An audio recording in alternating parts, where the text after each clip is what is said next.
धर्मक्षेत्रे कुरुक्षेत्रे समवेतायुत्सव मामका पांडवाश्चैव किम कुर्वत संजया। धृतराष्ट्र डोळे झाकून बसलेले आहे। बघा, मोहग्रस्त माणसाला डोळे असणंच गरजेचं नाहीये, वासनायुक्त असलेल्या माणसाला डोळे असणं गरजेचं नाहीये। जो वासनांध माणूस आहे, ज्याच्या ठिकाणी दुसऱ्याचं खाण्याची इच्छा आहे, ज्याच्या ठिकाणी अनिती आहे, ज्याच्या ठिकाणी नीतिमत्ता नाही, जो स्वतःलाच सर्व काही भेटावं ह्याच गोष्टीमध्ये वासनेमध्ये गुरफटलेला आहे, त्या ठिकाणी महाभारत होणं साहजिक आहे।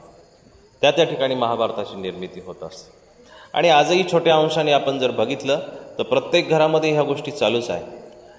मोठं युद्ध होऊन जगाचा नायनाट व्हावा इथपर्यंत कदाचित आजची परिस्थिती नसेल, पण आजची परिस्थिती नक्की अशी आहे की प्रत्येक घरामध्ये काही ना काहीतरी उपद्व्याप चालू आहे, प्रत्येक घरामध्ये काही ना काहीतरी चुकीच्या गोष्टी चालू आहे। आणि ज्या क्षणी दुसऱ्याचा हिस्सा घेण्याचा, दुसऱ्याची प्रॉपर्टी घेण्याचा, दुसऱ्याचे हक्क घेण्याचा ज्या ठिकाणी दुर्विचार कोणी केला असेल तर त्या ठिकाणी मला वाटतं नक्कीच अशा पद्धतीचे युद्ध तयार झाले, नक्कीच अशा पद्धतीचे युद्ध निर्माण झाले। आणि त्या युद्धांना साक्षात भगवंत सुद्धा अडवू शकला नाही, त्या युद्धांना साक्षात भगवंत सुद्धा थांबवू शकला नाही। अशा वाईट गोष्टीला भगवंत सुद्धा थांबवू शकत नसतो। आणि भगवंत सुद्धा मग अशाच पद्धतीने अवतार घेऊन ह्या जगाच्या त्या गोष्टीच्या नायनाटासाठी सज्ज असतो। म्हणून नीट लक्षात घ्या की धर्म आपल्या जीवनामध्ये कशासाठी अवलंब करायचा, धर्म आपल्या जीवनामध्ये कशासाठी धर्माचं आगमन करायचं आहे, धर्म आपल्या जीवनामध्ये कशासाठी बोलवायचा आहे, याच्यासाठी बोलवायचा आहे की जेणेकरून आपल्या हातून पाप घडू नये, आपल्या हातून चुकीचं कर्म घडू नये, याच्यासाठी धर्म आपल्याला जीवनामध्ये बोलवायचा। आणि ज्यांच्या जीवनामध्ये धर्म आला दादा, त्यांच्या जीवनाला परमेश्वराचा कुठंतरी स्पर्श घडत असतो। ज्यांच्या जीवनामध्ये धर्म आहे, एक दिवस तरी परमात्मा तुमच्या हृदयामध्ये, अंतःकरणामध्ये, घरामध्ये, जीवनामध्ये येणार, हे ठरलेलं आहे। पण ज्यांच्या जीवनामध्ये अधर्म आहे त्यांच्या जीवनामध्ये नायनाट ठरलेला आहे, नाश ठरलेला आहे।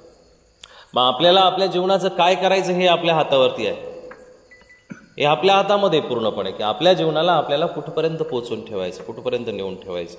मग धृतराष्ट्राने डोळ्याला पट्टी बांधलेली आहे। जे चर्मचक्षु आहे, बाहेरून दिसणारे जे डोळे आहेत, त्या डोळ्यांचा उपयोग आता बंद झालेला आहे। ते डोळे बिचारायचे आता काही कामाचे नाहीये। जन्मताच तो अंध जन्माला आलेला आहे, पण वासना जिवंत आहे, मोह जिवंत आहे, दुसऱ्याचं खाण्याची प्रवृत्ती जिवंत आहे। महाभारत हे तुमच्या माझ्या समोरचं एक आरसा आहे, तुमच्या माझ्या समोरचं एक दर्पण आहे, एक प्रतिबिंब आहे। आणि त्या प्रतिबिंबामधून रामायण घडण्याचं कारण, महाभारत घडण्याचं कारण जे आहे, ते कारण आपण महाभारत वारंवार का वाचायचं किंवा ऐकायचं, आपण रामायण महाभारत का वाचायचे हे पाहायचे कशासाठी, की जेणेकरून अशा समाजाची आपल्याला पुनरावृत्ती नाही करता आली पाहिजे, असा समाज परत आपल्या समाजामध्ये निर्माण नाही झाला पाहिजे, म्हणून आपल्याला ते ऐकायचे।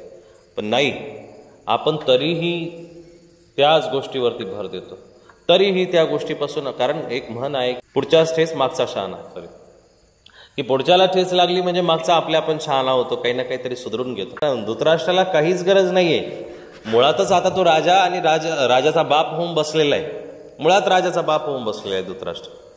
कारण दुर्योधनाला राजकुमार लोक आता म्हणायला लागलीये, आता दुर्योधन अनभिषिक्त सम्राट आहे, म्हणजे न राज्याभिषेक करताही तो राजा होणार आहे, न राजा होताही राजा होणार आहे। आणि धृतराष्ट्र किंवा गांधारी जी आहे ती आपल्या आपण ते राजाच्या आईबाप होणार आहेत, आपल्या आपण होणार आहेत।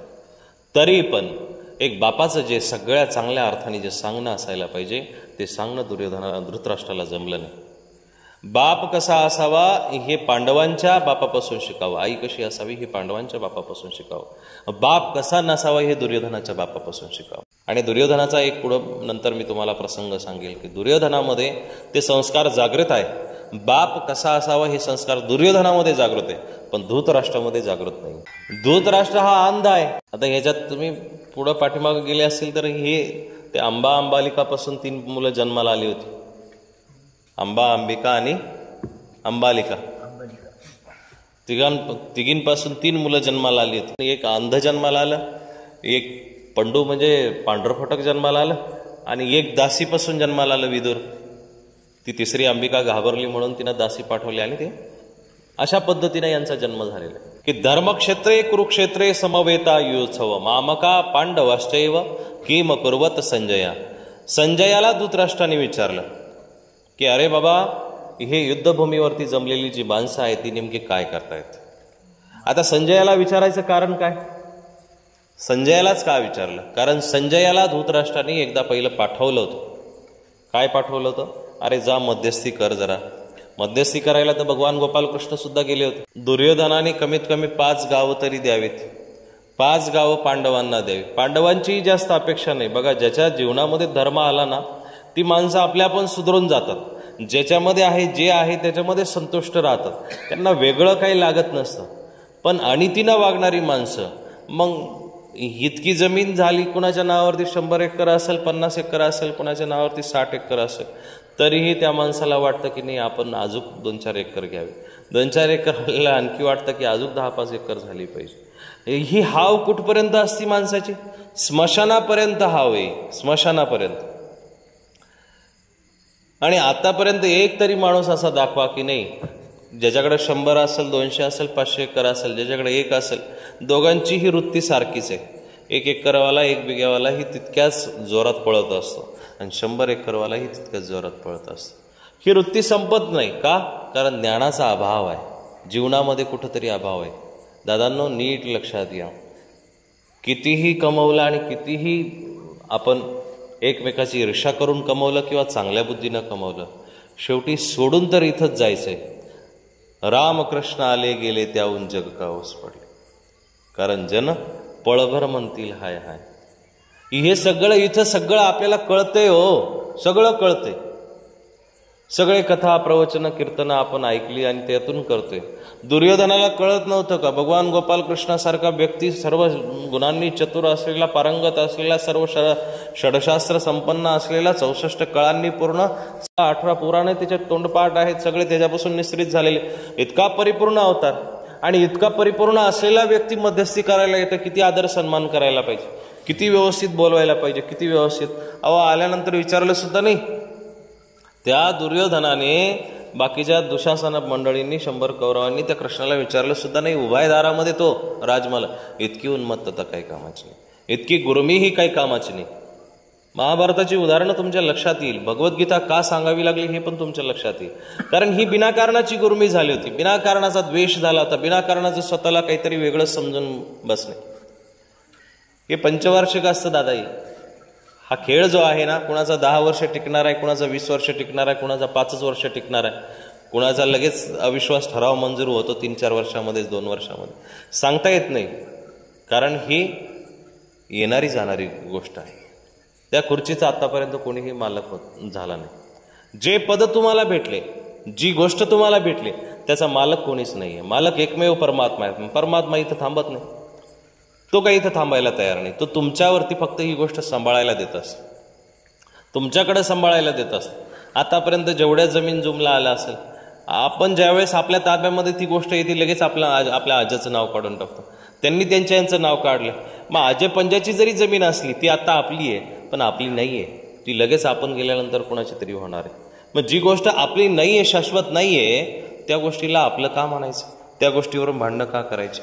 भगवान कृष्णाचं हेच समजावून आहे दुर्योधनाला, की अरे बाबा, हे राज्य कधी ना कधीतरी संपणार आहे, कधी ना कधीतरी ह्या राज्याचा मालक दुसरा कोणीतरी होणार आहे. हस्तिनापूर हे तात्पुरतं तुला भेटलेलं आहे, तात्पुरतं तुला तुझं त्याचा फक्त वापर करायचा आहे, ती वापरायची गोष्ट आहे तुला. तू त्याचा मालक होऊन बसू नको, तू त्याचा मालक होऊ नको. दुर्योधनाला खूप चांगल्या पद्धतीनं देव समजवतात. जगाचा मालक समजवतो, अरे तू मालक नाही आहे, जगाचा मालक समजवतो. पण नाही ऐकलं. मग दुर्योधनाला हळूच देव काय म्हणतात, की अरे बाबा दुर्योधना, तुला समजत नाही का रे धर्म काय असतो? तुला काही समजत नाही का अधर्म काय असतो? एवढा येड्यावानी करायचं काय कारण आहे? अरे राजपुत्र आहे, राजकुमार आहे तू, आणि राजकुमार असल्या कारणानं तुला ही गोष्ट समजायला पाहिजे की धर्म काय, अधर्म काय. दुर्योधन म्हणतो, जानामि धर्म नच मे प्रवृत्ती. देवा कृष्णा, अरे जानामि धर्म नच मे प्रवृत्ती, मला कळतं धर्म काय आहे, पण नचमे प्रवृत्ती, माझी इच्छाच होत नाही धर्म काय करावा की नाही करावा. आणि मग अधर्म रे, अरे पाप जे करतोय ते, तो म्हणतो जानामी अधर्म नचमे निवृत्ती. मला कळतंय की पाप सुद्धा होतंय, हे पाप आहे सगळं, पण नचमे निवृत्ती, मला ती गोष्ट सोडू वाटत नाही. आपल्या पण जीवनामध्ये असं असतं ना बऱ्याच वेळा. बघा, कळतं आपल्याला हे चुकीचं आहे, आपल्याला कळून चुकतं की हे वागणं चुकीचं आहे, बोलणं चुकीचं आहे. मग चुकीचं नसतं तर आपल्याला नंतर पश्चाताप झाला असता का? होतं ते आपल्याला. बायकोशी भांडण केल्यानंतर थोड्या वेळाने आपल्याला वाटतं की नाही तिला बोलायला नव्हतं पाहिजे. आपणच भांडे आपटून फेकल्यानंतर ग्लास फोडल्यानंतर आपल्याच वाटतं की नाही फोडलं नव्हतं पाहिजे, चुकीचं वागलं आपल्याला नंतर कळतं हे पश्चाताप. पोराच्या थोबाडीत मारल्यानंतर कळतं आपल्याला वाईट वाटतं की नाही मारायला नव्हतं पाहिजे, लहान लेकरू काय. कधी कळतं? नंतर. आणि अगोदरही कळत असतं, अगोदरही आपल्या लक्षात येते ही गोष्ट. जेवढे दादा जेलमधले अपराधी आहेत, जेवढे तुरुंगामधले अपराधी आहेत, त्यांना चांगली चांगली माणसं भेटायला गेली आणि विचारलं, अरे बाबा इतका राग तुझ्या मनामध्ये, तुझ्या पत्नीविषयी तू बायकोला मारून आतमध्ये आला, तुझ्या बायकोविषयी इतका राग होता? त्यावेळेस तो माणूस म्हणतो, नाही दादा अशी गोष्ट बिलकुल नाहीये, मी कधी राग केला नाही, कधी वाईट वागलो नाही. तेवढा जो एक रागाचा क्षण होता, तेवढा जो विपत्तीचा एक क्षण होता, तो मला सांभाळता आला नाही. आणि एक क्षणच खूप महत्वाचा असतो, एकच क्षण जीवनामध्ये. बघा, चुकीची गोष्ट करायला, मोहामध्ये पडायला एकच क्षण माणसाचा कारणीभूत ठरत असतो. आणि त्या एका क्षणापोटीच महाभारत घडतं, रामायण घडतं. तुम्ही म्हणाल एक क्षण कसं काय बाबा, याची खूप पूर्वतयारी असते. असं नाही, एकच क्षण. अहो, रामाची पत्नी आहे सीता, साधारण कुठल्या तरी रस्त्यावरच्या माणसाची बायको नाही. ज्या अयोध्येचा वारसदार आहे, जो खऱ्या अर्थानं एवढ्या मोठ्या प्रॉपर्टीला, संपत्तीला वारसदार असलेला राम आहे, फक्त 14 वर्षासाठी निष्कासित आहे. 14 वर्षासाठी बाहेर काढले, 14 वर्षासाठी थोडीशी गोष्ट घडून गेली म्हणून 14 वर्षासाठी बाहेर. आणि एवढा सर्व गुण संपन्न असलेला पुरुष आणि त्याची पत्नी सीता आहे, सगळं काही तो देऊ शकतो, त्याची पत्नी सीता आहे, तरी त्या मोहाचा एकच क्षण नडला सीतेला. काय की ते सोन्याचं हरिण तिनं ते बघायला पाहिजे नव्हतं. आणि बघितलं तर बघितलं, ही इच्छा नव्हती व्यक्त करायला लागत की त्याची मला चोळी बांधून द्यावी. पहिला तर हा विचार करायला पाहिजे होता की रामासारखा पती आपल्याला भेटला, एवढा मोठा सर्व गुण संपन्न माणूस आपल्या जीवनामध्ये आहे, काय करायचं त्या सोन्याचं. पण आपण विचार नाही करत ना, आपण त्याच्या पोटी बांधतो, ते 1 तोळ्यासाठी, 2 तोळ्यासाठी, 2 ग्रामसाठी, 10 ग्रामसाठी बांधतो की नाही. महिन्याभरापूर्वी घेतलेली साडी असते तरी पण आपल्याला दुसऱ्या लग्नाला वेगळी साडी लागते, घरभरणीला वेगळी लागते. कितीपर्यंत वाढवत जाणार. अहो, त्या उसामध्ये गेल्यानंतर त्या उसाच्या पहिल्या पेराला हात लावला काय, दुसऱ्याला लावला काय, 10व्याला लावला काय, ऊसच आहे तो, इथून तिथून गोड आहे. तुम्ही आज 10,000ची साडी घातली काय, 20,000ची घातली काय, तिनं काम काय केलंय, अंगच झाकायचं काम केलंय ना. की तिच्यामुळं तुम्ही लगेच आता एक साधारण घरातली बाई दिसत होत्या आणि 10,000ची साडी घातली आणि लगेच तुम्ही ऐश्वर्या राय दिसायला, असं तर काही घडत नाही. असं परिवर्तन घडतं का त्या वस्तूपुटी? 10,000चा मोबाईल घेतला, 20,000चा घेतला, फरक काय घडणार आहे पोरांनो? मनाचं समाधान आहे कुठंतरी, की आपल्याला ती गोष्ट घातल्यामुळं आपल्याला मन समाधान वाटायला पाहिजे. आणि मग ज्या बाईच्या अंगावरती थिगळाचं लुगडं आहे तिला विचारा की बाई तुझं समाधान कशा. एक 10-20,000ची साडी जिच्या नजरेमध्ये जिनं घातली आणि ती 4 लोकांसमोर मिरवताना तिला एखादी दुसरी तशीच साडीवाली दिसली, 10,000ची घालून दुःखी होते. परंतु ज्या व्यक्तीनं थिगळाचं लुगडं घातलेले आता कोणी घालत नाही, पण एखाद्याची जर परिस्थिती असेल तर लक्षात घ्या, थिगळाचं लुगडं घातलेली बाई सुद्धा आतमधून संतुष्ट आहे. का? कारण फक्त तिला अंग झाकण्यासाठी जी वस्तू पाहिजे होती तेवढी तिच्याजवळ उपलब्ध आहे. आणि ज्या ज्या वेळेस जास्त कुठली गोष्ट होत जाईल, कुठली गोष्ट जास्त होत जाईल, ती तुम्हाला दुःखी करत असते. दिवसभर काम करणारा एखादा मजूर असेल, त्या मजुरांनी संध्याकाळी 300-400 रुपये आणले, 500 रुपये आणले, त्यातला अर्धा किराणा आणला, पोरांना खाऊ आणला, संध्याकाळी त्यांनी जेवण केलं आणि आरामात झोपलाय. त्या व्यक्तीकडे बघा, त्याची संतुष्टी वेगळी आहे. पण एक असा व्यक्ती आहे की दिवसभराचे त्यांनी 10-20,000 रुपये कमवले, कदाचित लाख रुपये कमवले असतील, पण घरी आल्यानंतर तो अस्वस्थ आहे. घरी आल्यानंतर त्याची स्वस्थता नाहीये. का? कारण घरी आल्यानंतर ताट त्याच्यासमोर वाढले, पण त्याला तिथं तेल चालत नाही, तेलकट चालत नाही, तुपकट चालत नाही, चपाती बिन तेलाची लागते, एखादा शिरा जर घेतला असेल त्या तो बिन साखरेचा लागतो. लाख रुपये घरी घेऊन येणारा माणूस जेवण समोर आल्यानंतर त्यातली अर्धी चपाती खातो आणि अर्धी चपाती खाल्यानंतर वाटी भरून गोळ्या खातो. मला सांगा की इकडं 300 रुपये रोजाने कमवणारा माणूस आरामात झोपी गेलाय की त्याला सकाळी उठवायला कुत्रे कोंबडे ओरडावे लागतात आणि मग तो उठतो किंवा बायकोला सांगावं लागतं उठा म्हणून. आणि इकडं रात्रभर एवढा सगळी संपत्ती असून सुद्धा बेचैन झालेला माणूस, खऱ्या अर्थानं कोण सुखी हो? सुख कोणाकडे? बघा, रस्त्यावरती झोपून सुद्धा तो सुखी तो माणूस. दिवसभर त्याचं अंग दुखत असेल इतकं काम करून सुद्धा, पण तरीही त्याला कुठली गोळी लागत नाही, आजार लागत नाही. म्हणून जास्त सुख यायला लागली, जास्त वस्तू यायला लागल्या, दुःखांची निर्मिती व्हायला लागली.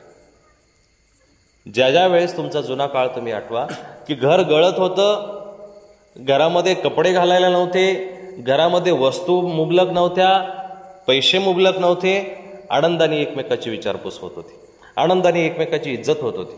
अहो महिना महिना नवरा बायकोला बोलायला भेटत नव्हतं. आता इतकं बोलायला भेटतंय की 2-5 मिनिटं बोलायला लागले का झालं भांडण, 2-5 मिनिटं बोलायला लागले का झालं भांडण.